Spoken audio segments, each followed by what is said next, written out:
Assalamualaikum warahmatullahi wabarakatuh. Halo semuanya, kembali lagi bersama saya Lydia. Dan di video ini saya akan membahas tentang IP address dan subnetting. Nah, apa sih IP address dan subnetting itu? IP address atau Internet Protocol Address adalah alamat unik yang diberikan ke setiap perangkat yang terhubung ke internet atau jaringan komputer. Nah, yaitu IP address yaitu merupakan suatu pengalamatan pada suatu jaringan yang terhubung dalam internet. Jadi setiap device, komputer, entah itu HP, pasti memiliki IP address karena IP address merupakan alamat atau identitas untuk kita saling berkomunikasi. Nah, fungsinya mirip seperti alamat rumah, supaya data yang dikirim di internet tahu harus pergi kemana. Nah, selanjutnya kita ke subnetting. Subnetting adalah upaya atau proses untuk memecah sebuah network dengan jumlah host yang cukup banyak menjadi beberapa network dengan jumlah host yang lebih sedikit.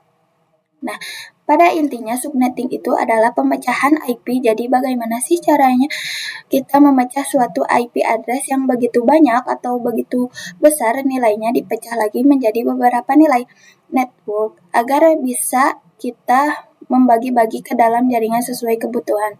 Nah, teknik subnetting membuat jaringan skala cukup luas dan tidak dibatasi oleh kelas-kelas IP atau IP kelas A, B, C yang sudah diatur. Sebelum kita membahas bagaimana sih kita menghitung subnetting atau IP address atau kita menerapkan teknik dari subnetting, nah kita harus mengetahui tentang classful, IP classful dan classless. Nah, IP classful adalah sistem pembagian IP yang menggunakan kelas tetap A, B, C, dan D, dan E untuk menentukan network ID dan host ID tanpa memperhatikan subnet max tambahan. Nah, kalau classless adalah sistem yang tidak lagi terikat pada kelas IP tertentu, melainkan menggunakan CIDR, Classless Inter-Domain Routing, untuk menentukan network dan host dengan prefix. Nah, CIDR itu apa sih? CIDR atau Class Inter-Domain Routing adalah metode untuk mengelompokkan dan mengklasifikasikan alamat-alamat IP tanpa mengikuti sistem kelas tradisional seperti A, B, dan C. CIDR memiliki istilah lain yaitu subnetting yang memungkinkan pengelompokan alamat-alamat IP dalam subnet yang lebih besar atau lebih kecil dari yang biasanya. Nah, CIDR itu seperti tujuannya adalah mempermudah penulisan dan pengelolaan subnet max dengan menggunakan notasi lebih ringkas. Selain ada CIDR, ada juga VLSM. Ya, yaitu VLSM adalah pengembangan lebih lanjut dari konsep subnetting tradisional. Di dalam VLSM, subnetting dilakukan berdasarkan jumlah host yang dibutuhkan untuk setiap subnet, sehingga kemungkinan penggunaan subnet yang lebih efisien daripada subnetting klasik. Pada VLSM, setiap subnet bisa memiliki ukuran subnet max yang berbeda tergantung pada jumlah host serta sesuai dengan kebutuhan masing-masing subnet tersebut. Hal ini memungkinkan untuk penggunaan IP address yang lebih efisien dalam jaringan yang besar dan kompleks. Apa sih perbedaan VLSM dengan CIDR? Kalau CIDR itu adalah konsep atau menghitung prefix atau total IP. Nah, kalau VLSM ini adalah tindak lanjut, jadi sama saja pemecahan IP tapi dengan metode yang lebih kompleks dan rinci. Gitu. Hitungan CIDR. Di sini ada 128, ada 64, ada 32, ada 16, ada 8, ada 4, ada 2, ada 1. Nah, kita harus mencari yang 25. Ini.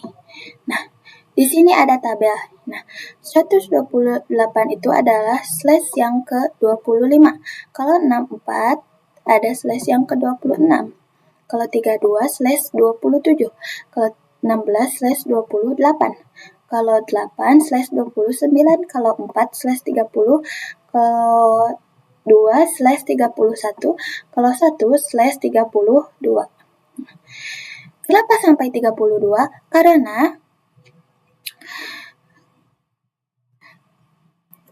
Kenapa sampai slash 32? Karena ada 4 oktet yang di masing-masingnya ada 8. Salah.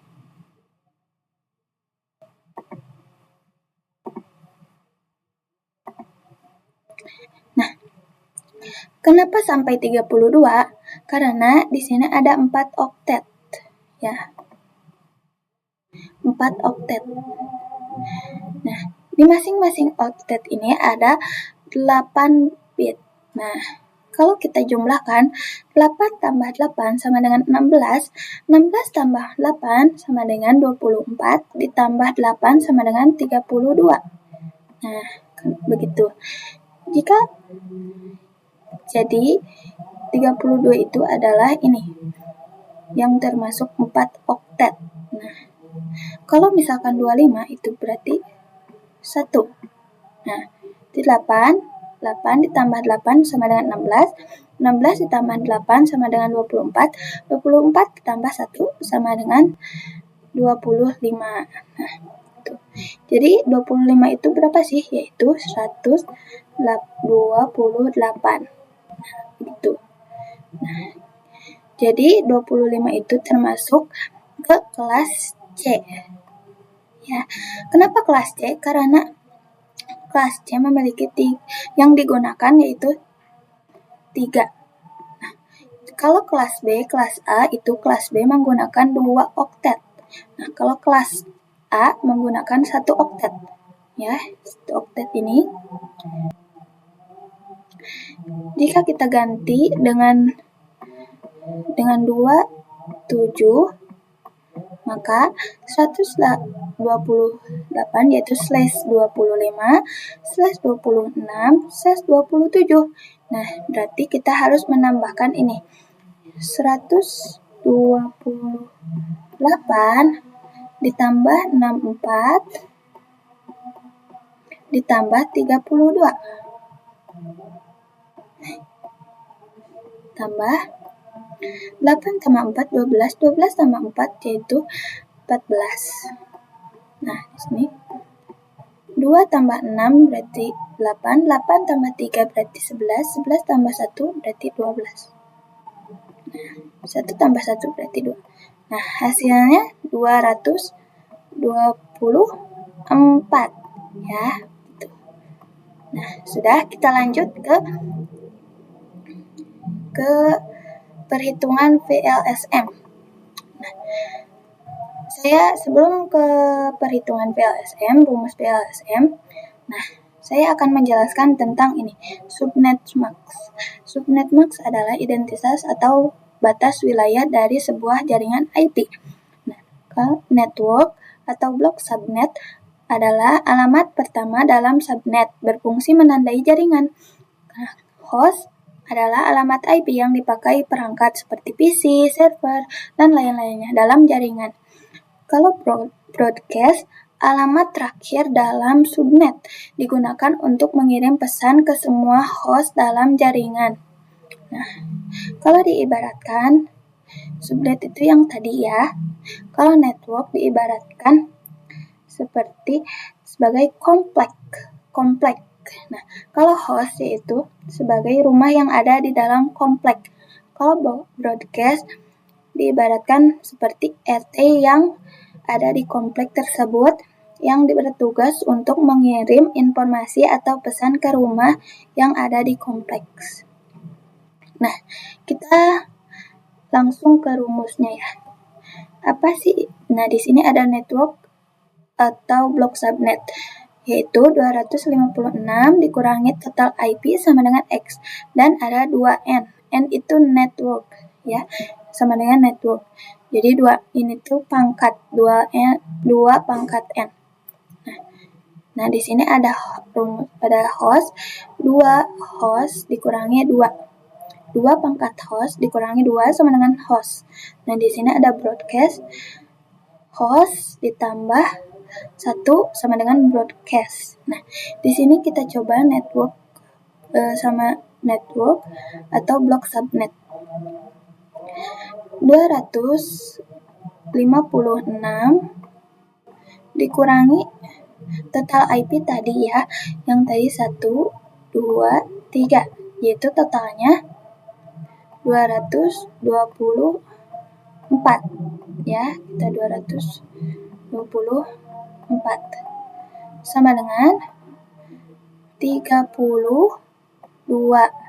Nah, sekarang kita menghitung dengan ini. Hitung ini 2. Nah, network itu yaitu angka 1 ini ya. Jadi jumlah angka 1 ini yaitu 1, 2, 3. Nah, 2 pangkat 3 sama dengan 8. Ya, sudah. Kita langsung ke host. 2 pangkat host itu yaitu angka 0 ini. Nah, jumlah angka 0 ini. Jumlah angka 0 ini ada 5. Itu 1, 2, 3, 4, 5. Jadi 2 pangkat 5 sama kurangi 2 sama dengan 30. Karena 2 pangkat 5 sama dengan 32. 32 dikurangi 2 sama dengan 30. Oke, yang ketiga yaitu broadcast. Hostnya itu yaitu 30 ditambah 1 sama dengan 30 tambah 1 yaitu 31 ya. Jadi di sini jika 27 maka ininya berhitung misal 2/25/26/27 yaitu ininya ditambahkan ya teman-teman. Nah, kita langsung ke tabel. Kita mulai ke tabel. N itu adalah network, H itu adalah host, B itu adalah broadcast. Nah, tadi kan ada 2 jawaban, yang 32 sama yang 8. 32 itu yaitu N, network, dimulai dari 0. Nah, kok 0 ditambah 32 sama dengan 32. Nah, kalau 8-nya yaitu 8-nya kita pangkat ke bawah, yaitu 0. Nah, tambah 32 yaitu sama dengan 32. 32 ditambah 32 sama dengan 64. 64 ditambah 32 sama dengan 96. 96 ditambah 32 sama dengan 128. Nah, itu selanjutnya sampai angka 224. Nah, kalau broadcast adalah network dikurangi 1, yaitu misalkan 32 dikurangi 1 sama seperti ini. 64 dikurangi 1 sama dengan 63. Nah, seterusnya sampai 225. Nah, sudah begitu kita host. Host itu adalah sesudah network. Nah, sesudah network itu sesudah 0 yaitu 1. Kalau 30 itu sebelum broadcast. Nah, sebelum 31 dan seterusnya. Misal 33 sampai 62, 65 sampai 64, 97 sampai 126, 129 sampai 158, 161 sampai 190, 190 sampai 223. Nah, kenapa ini tidak ada? Karena sesudah 224 pasti yaitu 225. Nah, kita ke implementasi IP address dan subnetting. Nah, di sini kita sudah masuk ke Cisco. Nah, saya akan mengimplementasikan sebuah jaringan IP address. Nah, di sini ada 2 switch dan 1 router. Nah, masing-masing switch ini ada 3 komputer, jadi berjumlah 6. Ibaratkan switch ini adalah ruangan, dan switch yang ini adalah ruangan lain. Nah, kita coba memasukkan IP. Nah, saya sudah mengetik ini ya, agar tidak lupa. Yaitu, kita klik PC0 ke desktop, ke IP. Nah, lalu kita masukkan 192.16.12.1. Nah, kita klik netmax-nya. Nah, lalu kita masukkan 224. Nah, 0 itu ganti ke 224. Nah, lalu kita masukkan ke PC selanjutnya, PC 1. Kita ke desktop, kita ke IP, kita masukkan 192.16.12.2. Lalu kita klik, lalu kita ganti lagi 224. Nah, lalu ke PC 2.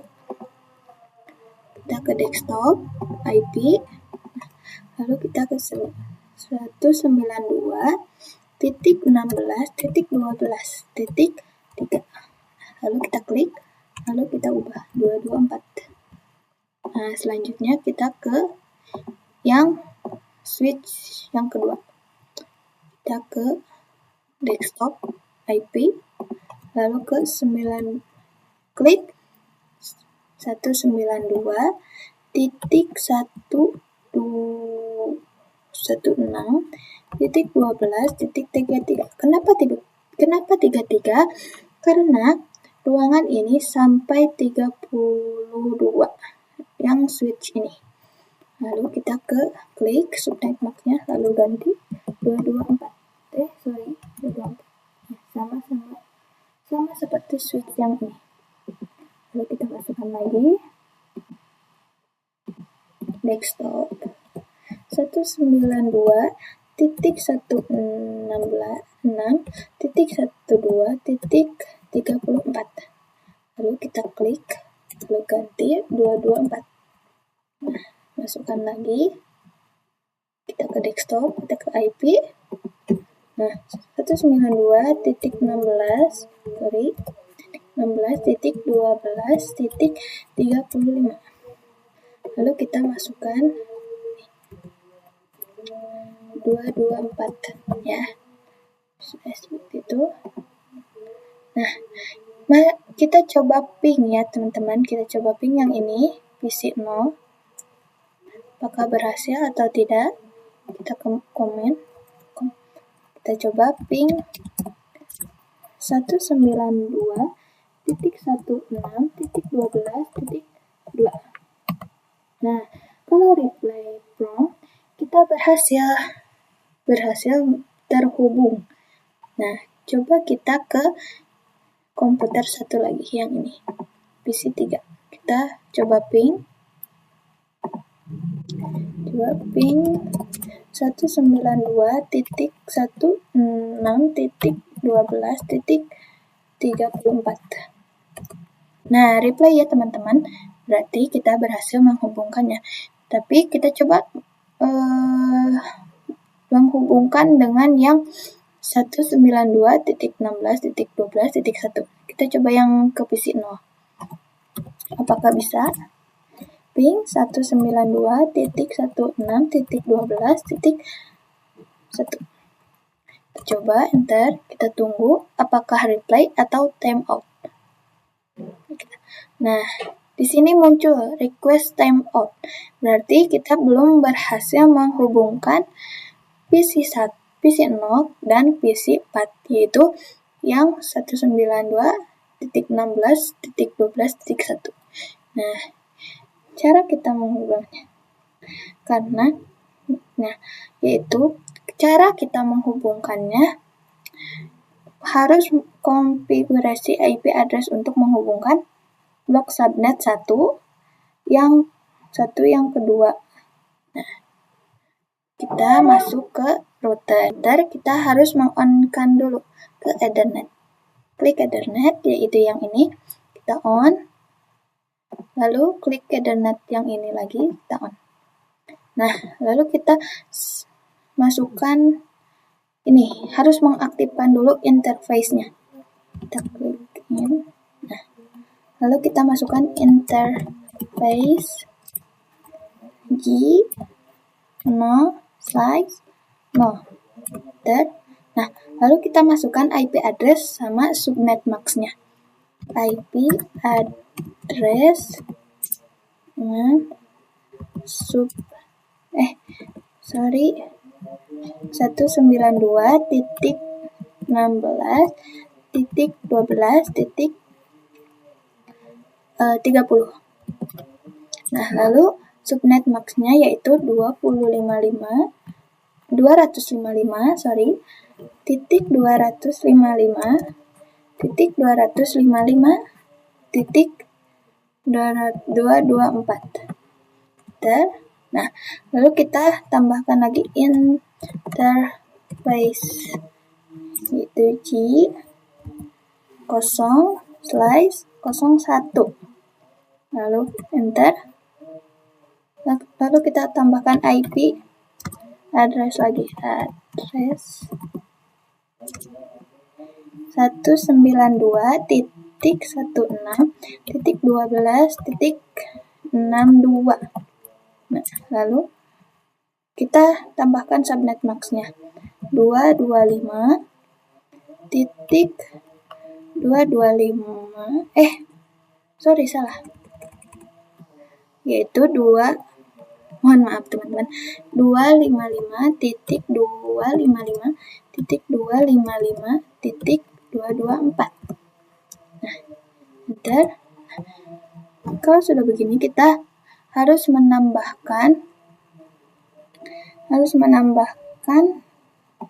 ini, teman-teman.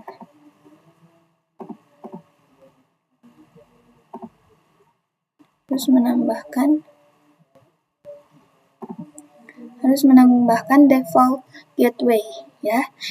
Yaitu default gateway-nya harus menambahkan default gateway. Yaitu default gateway-nya yaitu switch 1, yaitu yang tadi 192.16.12.30. Nah, yang kedua yaitu 192.16.12.62. Nah, kita coba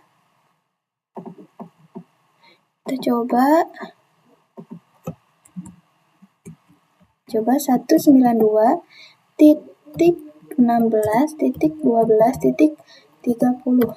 Nah, kita coba. Lalu masukkan lagi ke PC 1. Nah, sama ya, teman-teman. Nah, kita tambahkan. Nah, lalu yang ini kita tambahkannya seperti ini. 192.16.12.62. Nah, itu.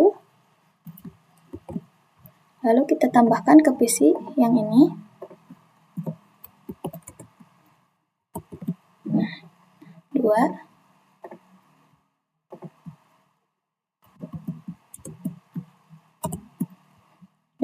Kita sudah menambahkannya. Nah, di sini sudah ya, teman-teman. Sudah.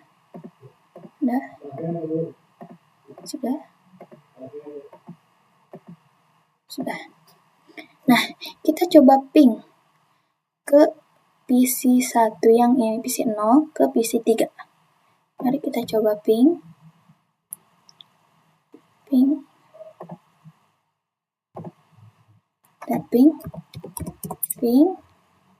192.16.12.33. Coba enter.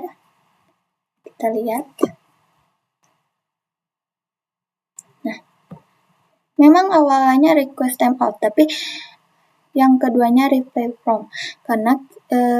Kenapa? Karena mungkin prosesnya untuk mendapatkan IP address dari blok subnet tersebut. Nah, jadi seperti ini berhasil ya teman-teman. Nah, mari kita coba yang sebaliknya. Yang ini. Atau yang ini. Mari kita coba. Kita ke command prompt. Kita masukkan ping 192.16.12.1.2.